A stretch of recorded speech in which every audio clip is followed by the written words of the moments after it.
तीनों लोकों के स्वामी सर्वशक्तिमान भगवान विष्णु को नमन करते हुए मैं एक राज्य के लिए नीति शास्त्र के सिद्धांतों को कहता हूं। मैं यह सूत्र अनेक शास्त्रों का आधार लेकर कह रहा हूं। जो व्यक्ति शास्त्रों के सूत्रों का अभ्यास करके ज्ञान ग्रहण करेगा उसे अत्यंत वैभवशाली कर्तव्य के सिद्धांत ज्ञात होंगे।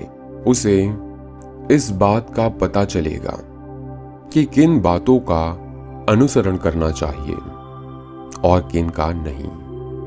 उसे अच्छाई और बुराई का भी ज्ञात होगा। अंततः उसे सर्वोत्तम का भी ज्ञान होगा। इसीलिए दोनों का भला करने के लिए मैं उन बातों को कहूंगा जिनसे लोग सभी चीजों को सही परिप्रेक्ष्य में देखेंगे।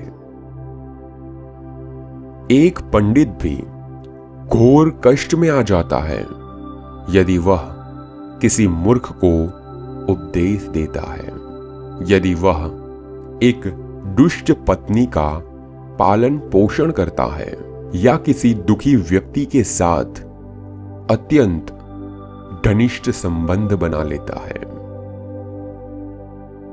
दुष्ट पत्नी, झूठा मित्र, बदमाश नौकर और सर्प के साथ निवास साक्षात मृत्यु के समान है। व्यक्ति को आने वाली मुसीबतों से निपटने के लिए धन संचय करना चाहिए। उसे धन संपदा त्याग कर भी पत्नी की सुरक्षा करनी चाहिए। लेकिन यदि आत्मा की सुरक्षा की बात आती है तो उसे धन और पत्नी दोनों को तुच्छ समझना चाहिए। भविष्य में आने वाली मुसीबतों के लिए धन एकत्रित करें। ऐसा ना सोचे कि धनवान व्यक्ति को मुसीबत कैसी। जब धन साथ छोड़ता है तो संगठित धन भी तेजी से घटने लगता है। उस देश में निवास ना करें जहां आपकी कोई इज्जत नहीं हो, जहां आप रोजगार नहीं कमा सकते, जहां आपका कोई मित्र नहीं और जहां आप कोई ज्ञान अर्जित नहीं कर सकते। ऐसी जगह एक दिन भी निवास ना करें जहां ये 5 ना हो।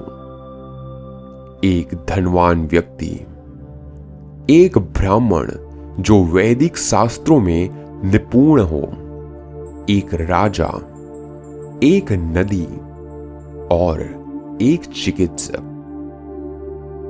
बुद्धिमान व्यक्ति को ऐसे देश में कभी नहीं जाना चाहिए जहां रोजगार कमाने का कोई माध्यम न हो, जहां लोगों को किसी बात का भय न हो, जहां लोगों को किसी बात की लज्जा न हो, जहां लोग बुद्धिमान न हो और जहां लोगों की वृत्ति दान धर्म करने की ना हो। नौकर की परीक्षा तब करें जब वह कर्तव्य का पालन ना कर रहा हो।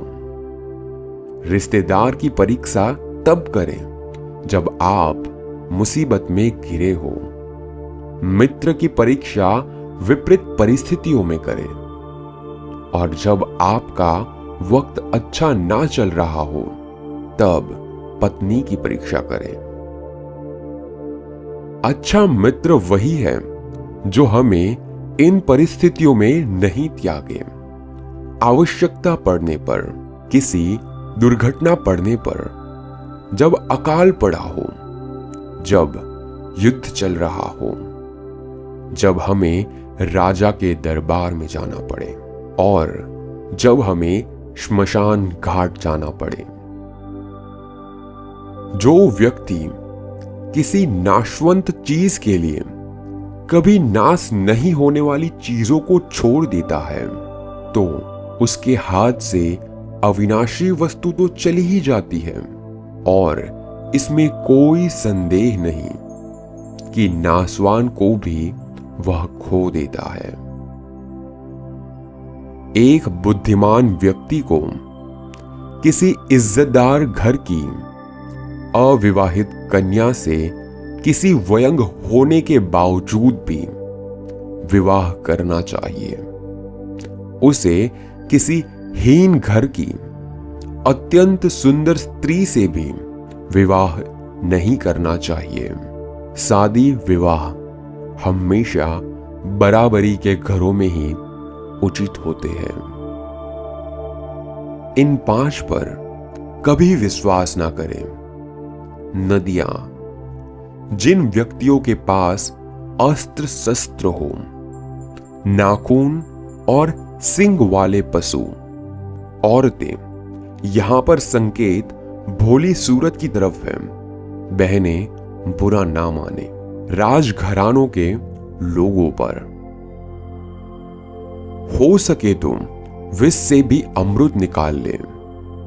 यदि सोना गंदगी में भी पड़ा हो तो उसे उठाइए, धोए और अपनाइए। निचले कुल में जन्म लेने वाले से भी सर्वोत्तम ज्ञान ग्रहण करें। उसी तरह यदि कोई बदनाम घर की कन्या भी महान गुणों से संपन्न है और आपको कोई सीख देती है तो उसे ग्रहण करें। महिलाओं में पुरुषों की अपेक्षा भूख 2 गुना, लज्जा 4 गुना, साहस 6 गुना और काम 8 गुना होती है।